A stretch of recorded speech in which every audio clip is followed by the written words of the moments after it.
We are 20 minutes late to our first live stream of the podcast. I am excited. Brian, I know we had some technical difficulties on that front end there with some audio, but hey, we're You here. How know, are we? I'm so good. I love technical difficulties, especially when you're ahead of time, start testing, and then you go beyond the time. Yeah, we're supposed to go live at 11 a.m. Eastern. We jump on at 10:45, and it is now way late past time. But I'm excited. Everybody, welcome to the Dippidi Deep Dive podcast. I am your host, Austin St. Jean, co-founder of Dippidi, brought here with my fellow co-host, Brian Hamawi. Brian, how are we doing? I'm super excited to be here today. First time we're going live. I think we tried it last week. It didn't really work all that well because there were some components that we needed to do that we forgot to do. But I'm excited to go live. I love podcasting. I've never really done the whole live thing, live streaming this way.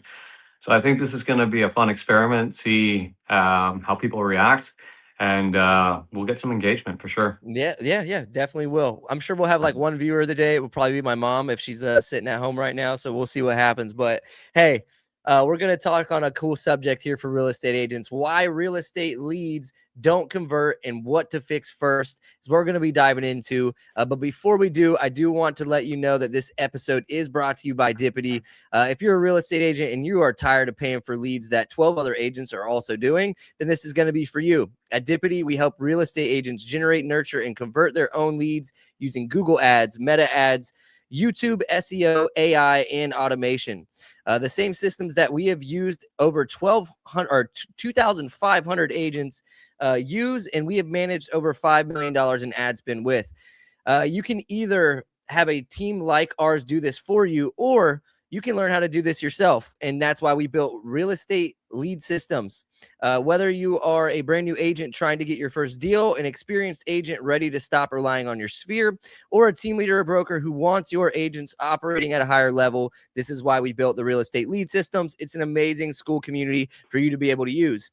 Inside, you get step-by-step courses, weekly live coaching, AI tools, funnel templates, monthly plug-and-play lead generation campaigns. So you're not guessing, you are executing. And I think the best part here is that you're getting access to a marketing coach for just $39 a month, and you can try it for free for 7 days. Link is in this description here. Brian, let's dive in.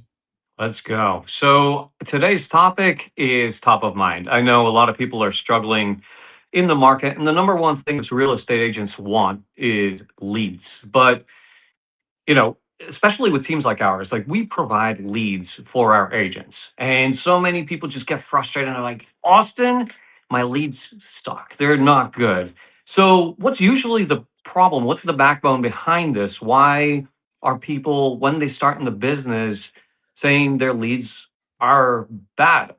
I know I get them converted and I've got multiple team members converting them. But what leads to that question or that statement? Yeah, a lot of times when people are saying their leads are bad or these leads suck, like they're not good, it's not always the problem is that it's the lead or the lead source. I think it's the expectation, one, of online lead generation in general, and then two, slow or inconsistent follow-up and actually understanding what it takes to convert an online lead. Mm. Now, if you're joining a team and they're like, hey, we have leads, and you're going in with the mindset as an agent that, oh, they're literally so busy with all of their referrals that they're getting that they're just handing me referrals on that they're just spewing over on a silver platter, that's typically like the wrong expectation. Yeah. A lot of times these team leads and brokerages are investing in lead generation online through Google, through Facebook, through YouTube, through Zillow, through Realtor.com or other platforms. There's a ton of lead sources out there to give you opportunities to convert online leads. That is a whole different ball game than, hey, I have a referral. I've already talked to them. I'm actually too busy. Can you take it over? Completely different ball game. And that's not what most team leaders and brokers are handing you over. They're trying to give you an opportunity and a system in place. So what leads to bad leads and sucky leads? Unfortunately, is pointing the finger back at yourself, and it usually leads to slow or inconsistent follow-up. Studies have been out there that find 48% of leads receive potentially no response at all. And an average response time is 15 plus hours. That will not work when it comes to online lead generation. So ultimately, what I think happens is most bad leads that you are believing are bad because somebody didn't answer the phone when they came in and you called once, or you shot one text out and they didn't respond. I think ultimately what happens here is that it's just a lack of a system, a lack of expectations and consistency in following up with the leads. It's such a good point. It's partial consistency. One of the things that you said that really struck a chord is expectation. A lot of real estate agents just think that they're going to come into the business. They see some successful people like Ryan Serhat, et cetera, and they're doing all of these millions of dollars. They don't realize the years and years and years that they've spent in the marketplace, building their brand up, building a system up, and now they actually have a lead generation machine where they don't have to go and find these buyers and sellers. The sellers and buyers are finding them. Camposek's a great example. We do the exact same thing. We have an enormous pool of buyers and sellers that come to us because we've built that up over the years. But we still, as a team, have to work the leads. And what we found is we have a whole bunch of leads in our system that are taking 18 months to 2 years to close. And so even though we have been in this market for so long and we're so well known, and we know how to work the systems, it still takes us time to get them closed. Now, you might get lucky and you might hit the jackpot, start calling your leads, and 30 days in, you're taking these people out to see homes. But you have to have the expectation that you have to nurture your clients, you have to stay top of mind, and you have to be consistent. Another piece of research that we found was that it takes about 12 touches before somebody actually answers a call, right? That's insane. So call, text, text, text. And at the 12th time, they may say, I don't want your services. I'm already working with a real estate agent, or I have somebody else, or I'm just not interested in buying real estate anymore. It's not the right time and place for me.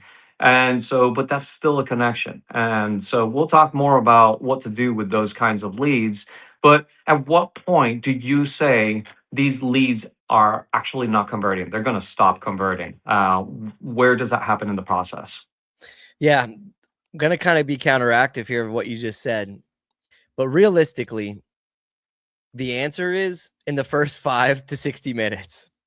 And if this is talking about increasing your conversion rates. Like if you really want to increase your conversion rates, it's the first 5 to 60 minutes that these leads come into your database. Contact rates drop. Like when I say contact rates, it means like actually connecting 10 times after the first hour. Wow. Yeah. Yeah. So your conversion rate likelihood is going to drop after 5 minutes significantly. After 1 hour, like a 60% drop, and after 24 hours, a 90% drop. So like leads are like, even though they're in your CRM still, that does not mean don't call them after, 24 hours. Oh, these leads are toast. I should have called yesterday, like not call them.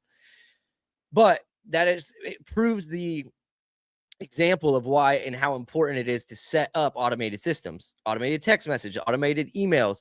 And you should realistically, if you get a lead coming in, be calling immediately, unless you are on a showing or at a listing appointment. If you're commuting to one and you get a ping on your phone from your CRM, you should be calling that lead and at least trying to qualify them. Like I understand that not everybody time blocks when they should be time blocking calls every day. In the morning, block your time for calls, and then go on your appointments in the afternoon, etc. Go on. Find a time to block calls. And if you don't, and you're in the field, at least call the lead when you get buzzed that you got a new lead. And so the beautiful thing is that you brought up, like, you've had some leads that you've converted and it's taken 18 months to convert. That's the power of retargeting. You guys work with us. We set up retargeting. We have ads going all the time. We have some ads that are literally focused on database retargeting. So you take your entire database of leads and you push content in front of them. The whole point is to like re-drum up activity. You set up a saved search, so they're getting like property alerts. That whole point is to drum up activity to try to find out when they do re-engage, are you reacting to the actions? Like, are you creating an action and reacting to what marketing is bringing for you? Marketing meaning a saved search alert goes out and they click and open a property. You should be calling that lead. They open the property, they engage in your CRM. So like building a list of like re-engaged leads can also help increase your conversion rates. But to answer the question, when do most leads stop converting? It is realistically after that first 1 hour. That's crazy. Text or call, Austin? I'm a big proponent of call, but if you're picking one, I'm call. Text does a phenomenal job of getting engagement though. But call would be my number one choice. And the reason for it is because when you do connect, it is so much more authentic and so much more genuine to hear someone's tone of voice. Hear them. You can't hear somebody smiling through a text. You can actually hear a smile through a phone. And so like, I think that that's very important and that your personality can shine through in phone calls. So phone over text would be my vote. Very cool. All right. I am the opposite. I am a huge text proponent, and sometimes I'll send a video. So I'll send a video text that says, hey, thank you for reaching out. When do you have time to hop on a call? I realize you're looking for a home in XYZ. I'm available, and give them a time frame. So I know a lot of people are at work. They're doing some searching while they're not supposed to, but it's still, their priority. So text messaging sometimes results really well. Different people have different ways to do it and see different results. I would say test both and see what works best for you. All right, so I'm going to throw something else in there. And we have different types of lead sources that come in. Where does that play a role in conversion? And it's expanded over the years because now we have things like social media coming into play. How should real estate agents really think about the different types of leads and where they're coming from?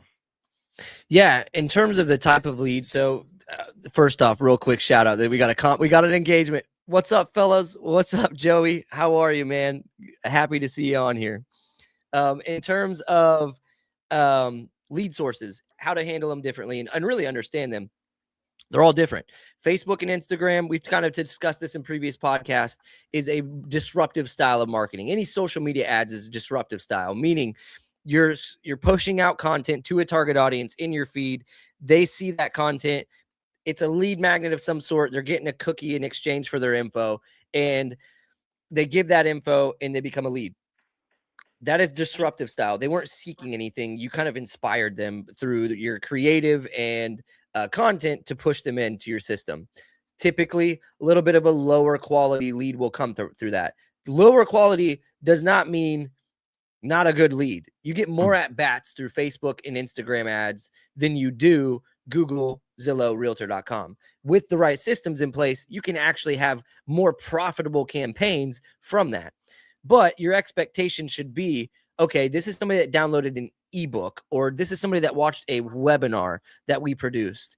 This is not somebody like Google who went on and typed in 4-bedroom homes for sale in Claremont, Florida. Very different. They're actively seeking a property. They're showing some sort of intent that they are looking for a home for sale, meaning we don't know where they're at in the buyer journey. Are they a renter right now and this will be their first home? Are they somebody that's doing a lateral move? Is this somebody from Kansas moving to Florida? Like, you don't necessarily know that because it's targeted keywords, but it's a higher level of intent. And then when it comes to like Zillow and Realtor.com, they're actually doing, well, one, they drive mass traffic. These platforms are massive sites, so they get massive organic traffic. People inquire on properties, and a lot of times real estate agents pay for leads from those platforms. So therefore, when you go onto a listing as a consumer and you fill that out, you aren't necessarily getting routed to the listing agent. You're getting routed to an agent that is paying for a Realtor.com or a Zillow lead. And so those typically can be a higher of quality lead. So ultimately, I think it's just understanding that when you're blocking time to make calls or having systems in place from these different lead sources, it's understanding your talk track could be a little bit different and the quality of lead could be a little bit different based upon where they're coming from.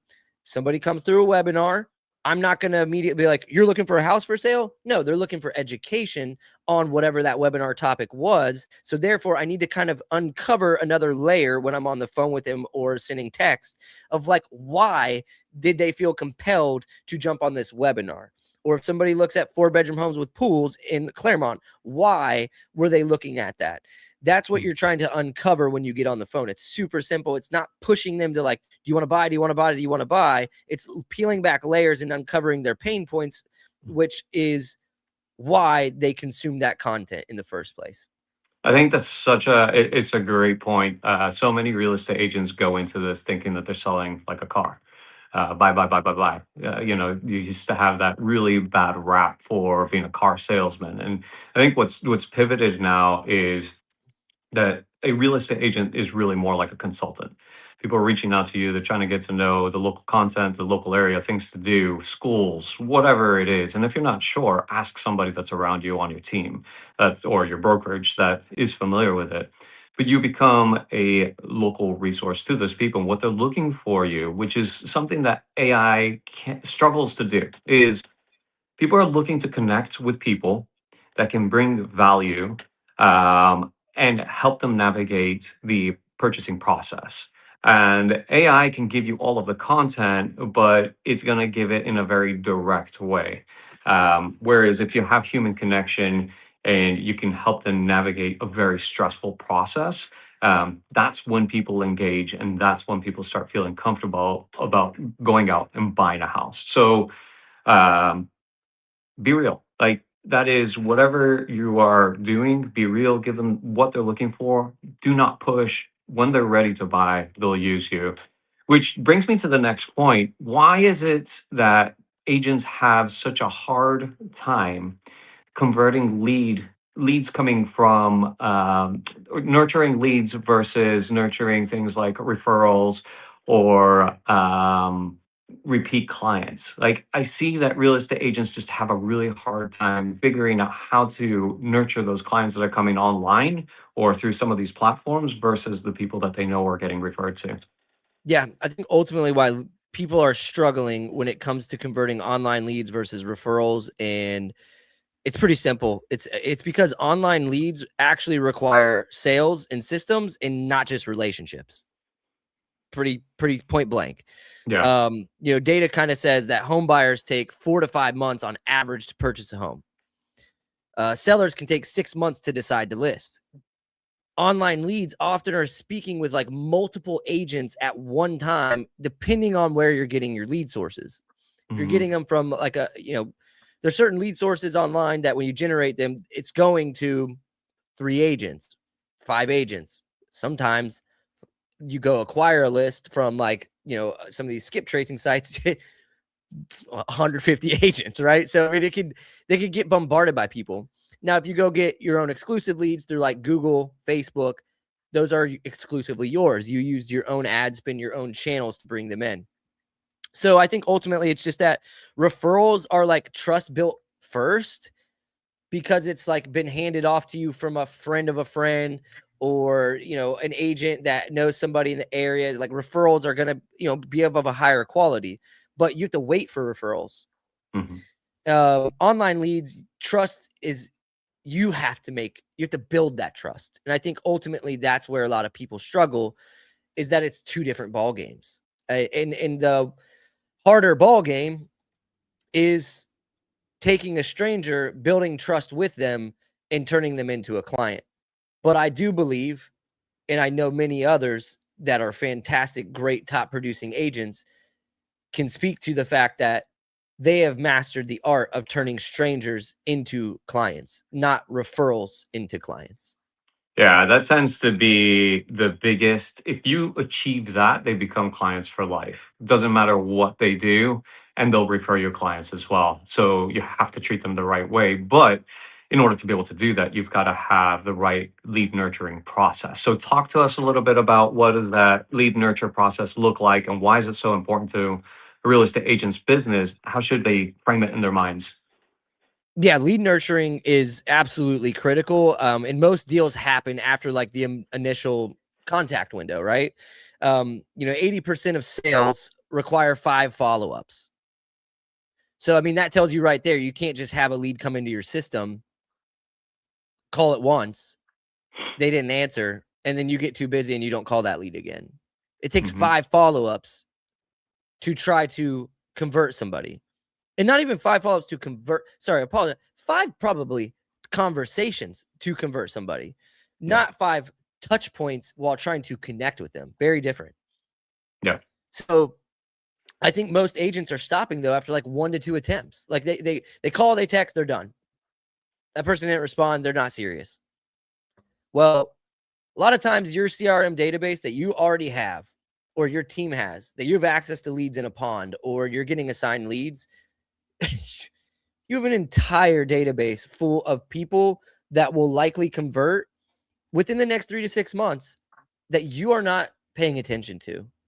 And you're just waiting and waiting and waiting for referrals, when realistically, you probably have a little bit of time on your hands to focus on revenue generating tasks, which would be like working that database. Yeah. So in terms of nurturing the database, it's massive. There's a lot of different ways you can do it. You can do a weekly email to that database. And you're probably like, well, what content do we put in that weekly email? Make a podcast. Deal of the week. Deal of the week. If you don't have a listing, go ask an agent in your network or on your team that does. Like, can I do a video through your listing, and put that in there? Educate them on the things, like you make video content. If you don't want to do video content, make written form content. You could do a weekly email to the database. You can set them up on drip campaigns to text, email, phone call, not more like sales positioning drip campaigns to try to uncover and stir up conversations so you can like nurture and qualify those leads in their responses. And you can call them. You could do what Brian said, record a video, shoot a text to them. That's more personalized. You can literally go look at like, all right, if they came into your CRM as a seller lead and you have their address, why wait to do a CMA? Do a CMA, record it on a Loom. If you don't have Loom, it's free. You can record yourself literally going through their CMA, giving a report, talking through the data, and send that in an email, one off to them. You could do a CMA of your own property or a property that's listed by your company or something, and send that out to your entire database and ask people if you want them to do a CMA just like this for them. There's so many things you could do to nurture your database that there's really no excuses. Like if you are struggling to convert leads, that likely means you have time on your hands. Therefore, there are things you could be doing to try to generate revenue and generate business and appointments, and nurturing that database is one of the ways to do it. Always remember, you've heard it a gazillion times, the fortune is in the follow-up, and consistency truly does matter. And it is so true. So here's a really quick story. I had a really good friend.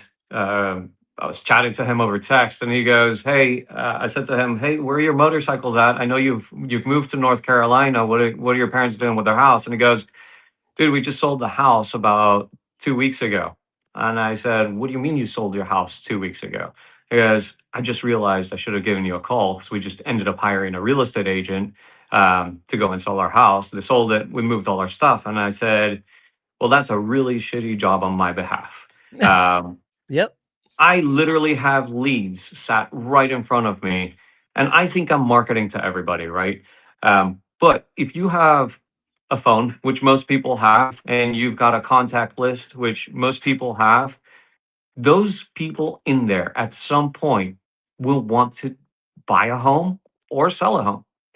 So what I've said to Rebecca is, one of my jobs this year is to make sure that everyone in my contacts understands and knows that I'm here for them as a resource, whether they use me or not, but they're going to know that I'm a real estate agent. So if they need my services on a local level or anywhere they are in the country, because we have such a big network, reach out to me. I'll help them out. Hopefully, I get to sell them a house or two.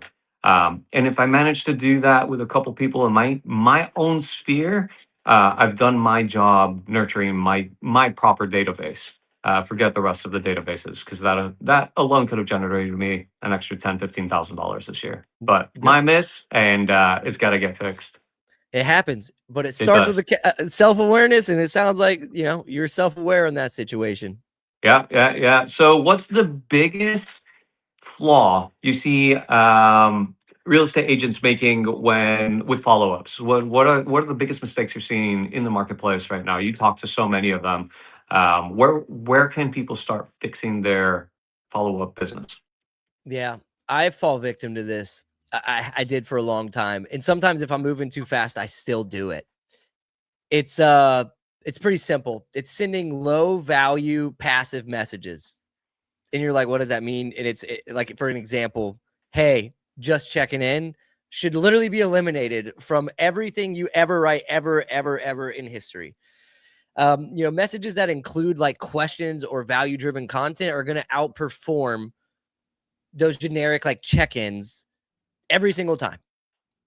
And engagement's going to increase. Like people responding when messages are going to be like more specific or helpful. And so I think ultimately what happens is in your follow-up, you did a great job, Brian, where you dropped the ball, but you just missed it like by like a hair, right? Yeah. You reached out, and instead of saying just checking in, you brought up the motorcycles. Like Yes. you already had a relationship with that lead, so you brought something up. If you don't have a relationship with the lead yet and you're trying to like get in contact with them, look at the lead source, see why they came in. Even if you haven't contacted with them yet, try to like distinguish what their why could be.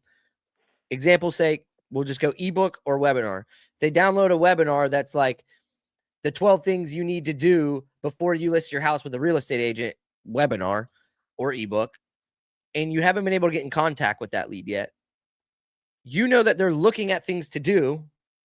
So look at the 12 things that you talked about in the webinar and then try to like dive deeper and get micro with those and use that as a way to go. Maybe one of the things is like decluttering the house. Hey, I know that we talked about, in our 12 steps of the throughout this, before you list your house with an agent, is to declutter. Do you feel like your house has a little bit too much going on at the moment? Is there anything we could do to help potentially when it comes to organizing to prepare to list? That's a service you're offering, an assisted help. That's off the cusp of like a thought there, but it's like that's way more valuable than just checking in. Did you get the chance to blah, blah, blah, blah, blah? Like find a way to get more specific, even if you haven't been able to contact and get in contact with the lead yet. If it's somebody you already have gotten in contact with, pre-call stalking is real. Go on Facebook, see what happened. Yesterday, my son had school pictures. My wife just posted them. If I was going to follow up with me, Austin, and I go on his Facebook or Instagram and I see those photos, pretty simple thing to do is just go and say, dude, those photos of Duncan were so awesome, man. I love that he actually smiled in the actual photos. My kid didn't smile in his school day photos, right? Yeah. Like it's such a simple way to open it with somebody you already know. So ultimately, just don't send low value passive messages ever again. Always find a way to get specific, value driven, and like stir up engagement with each other so you can have a genuine conversation with somebody. And even if it doesn't turn into a deal, at least it turned into a genuine conversation and kind of created a top of mind and top of heart feeling. Shouts out to Grant Moeller, client who wrote book Top of Heart. Fantastic book if you haven't picked it up. And do that. I mean, just be more specific and be more authentic in your responding. I love that. I love the authenticity. I love the real responses because that's ultimately what people are looking for. They don't want to get nickel and dime to feel that they can't trust the person that they're working with. So reach out because you've got a reason, not just because you want to sell a home. All right. So if real estate agents are not booking appointments, give me 3 tips that they should be auditing or looking into if they have leads but no booked appointments in the last 30 days. Yeah, no, if you're going to audit yourself and want 3 things Audit your contact rate, not your lead flow, right? Like if you generate 10 leads a month, that's okay. Like 10 versus 100. So you could have 100 leads coming into your database or 10 leads coming into your database. It doesn't matter if your contact rate sucks. So I would say 3 things: slow response, speed it up. Not enough attempts when you're reaching out. And then also, maybe you're doing the wrong channel. Maybe you're emailing. Try text, try phone call. Like test things in your follow-up. So I think ultimately that will help you fix it. I'll be honest, when it comes to email, you'll get some open rates, which is great. It's like a top of mind thing these days, but you don't get a ton of response rates out of emails. Responses, text message, you're going to get them. Phone call, harder to connect, but when you do, and when you can get past that initial objection and get people talking, way stronger to build trust faster. So I think ultimately that's going to be the thing. Speed up your responses, make more attempts when reaching out to leads, and test the channels in which you are trying to reach out. You can even use Instagram, TikTok, and Facebook as a channel to reach out. You can run ads that are messenger ads. Or if somebody becomes a lead in your database from Facebook, go to that person's name on Facebook and send them a DM. You don't have to go text, email. Go where they came from. So I mean, if you're not doing these things, I think that you're going to have less appointments booked from your leads. But if you try those things, I think you'll see doing that consistently, more leads pop up, or not more leads, more appointments occur from the leads you're generating. I'm going to offer up 2 more things. Love One, it. consistency. Just be consistent. Don't forget about your clients. If they're in your database, they're in there for a reason. They reached out for a reason, even if they say they haven't. Just don't give up. Put them on a long drip campaign and let the system ride, and just be top of mind. Guys, the more you put yourself out there, until they say, stop contacting me, they're giving you permission to continue to reach out. The moment they say, stop reaching out to me, that's when you stop. That is the rule with our team. Just don't stop until they tell you stop. Yep. So, Austin, what's one thing that they can do today to implement in their business to improve conversion rates? Yeah, this is so simple. We've talked about it a lot, but I mean, one thing you can do today would be speed to lead. I'm gonna just make it simple. Yeah, like what I want you to do is speed to lead in terms of making calls. Like that lead comes in, you're calling within the first 1 to 5 minutes. That would be like the holy grail. But for just set up an initial text at least to go out within the first 1 to 5 minutes. I feel like that's a lower hanging fruit and not a hard ask. Yeah. Make sure that you set up in your CRM that when a lead comes in, the first 1 to 5 minutes, at least a text goes out. And SMS has open rates of like 98%. In the first response, responder wins are like 7. Like if they can respond, you could win that over most agents. So I think ultimately, like your faster response is going to be the best way to like convert a lead. And the fastest way to get a response from a lead is going to be text message. So one fix, that's it. First 1 to 5 minutes, just make sure a text comes out to these leads that you're generating. Text, call.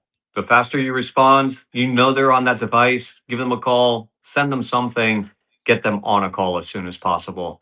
Don't let them go cold. Yeah, So I think good. ultimately, like big takeaway would just be this. It's like most agents think that they need better leads when realistically the data shows that they just need to be faster and more consistent than everyone else. And if they can do that, you will succeed at converting online leads. I promise. Beautiful. Well, today was a great conversation on lead conversions. I appreciate your time coming on, helping us think through what we're supposed to be doing with all of these systems and different types of leads and how to get them actually converting. I'm going to offer up time if you guys aren't entirely sure about what you're doing with your business. If you're not generating the leads, reach out. Austin's going to leave my calendar link below. I love talking to real estate agents that are looking to improve their business. Rebecca and I run a pretty successful team here in the Central Florida market. So I'm always happy to give back to the industry, talk to agents, figure out where the holes are in the industry. And then, with our partnership with Dippidi and what you guys are doing, I just feel like we can do so many things to help you guys grow your businesses. So feel free. I'm here as a resource. That's why we're doing this podcast today. Yeah, absolutely, Brian. We appreciate it. Yeah, he's literally offering his time to you. So if you need any assistance on anything when it comes to real estate, or advising in any sort of real estate realm, reach out to Brian. Now, if you want to talk marketing, get into school. Dude, they got to get into the school. This school is so sick. I'm so happy we built it. It is so sick. We have we got members now in there, and I'm being reached out to them with the impact that we've already been able to make. By the way, we've been in business since 2019. We've been doing real estate marketing for a very long time previously, before starting Dippidi. We never had a coaching aspect to our business until last year. We opened up private one-on-one coaching. And, private one-on-one coaching does come with a little bit of a higher ticket service, right? We're jumping on Zoom. We're literally doing things with you and building campaigns with you, so you can really learn and understand it, so you can become self-sufficient over time and teach a man to fish. You can eat for life, right? That's the saying. So that's the goal. Is we've never been able to just coach and teach people. And we opened that up last year on private one-on-one. Brian actually inspired us. He's like, man, we need to figure out how you can help more people. Yeah. And so we built this school, and it's $39 a month now. It's so value packed. It's insane. You heard it in the beginning. Plug and play marketing campaigns every month, live trainings every Tuesday. Every Thursday we do this podcast live. That's more public, but it's also in the school. Go high level funnel templates, AI, pre-built AI tools for you to use, courses on Google search ads, meta ads, how to market your listing on YouTube. There's so much stuff in there. The fact that you're getting a marketing coach and platform and community for $39 a month, I don't know. I wanted to make it a no-brainer price. Maybe I made it too much. I don't know. I figured this is the most no-brainer price to get people in here. Plus, you get a 7-day free trial. So anybody interested in that, please link below in the description. I really think you'll see the value immediately. And my goal and Dippidi's goal is that you learn to become such a badass, self-sufficient marketer that you can generate your own leads, convert your own leads, and grow your business on your terms. And to be able to see it happening already from certain clients is the coolest thing ever.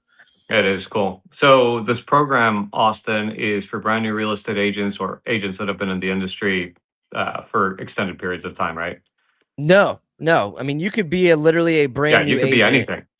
Yeah, I mean, in fact, we have deals for team leaders and brokers who want to get their entire, fleet of agents in there. So, I mean, it is awesome, man. You could be, if you're even thinking about getting your license and studying for the real estate exam, you should go ahead and start studying marketing, because once you get that exam completed and get that license, you don't want to be a secret agent. You want to get out there and get after it. So you'd be way ahead of the curve. Get into that school. Amazing. Well, that's us for this week, Austin. Thank you so much. Yes, thank you. We'll see you all next week. See you next week.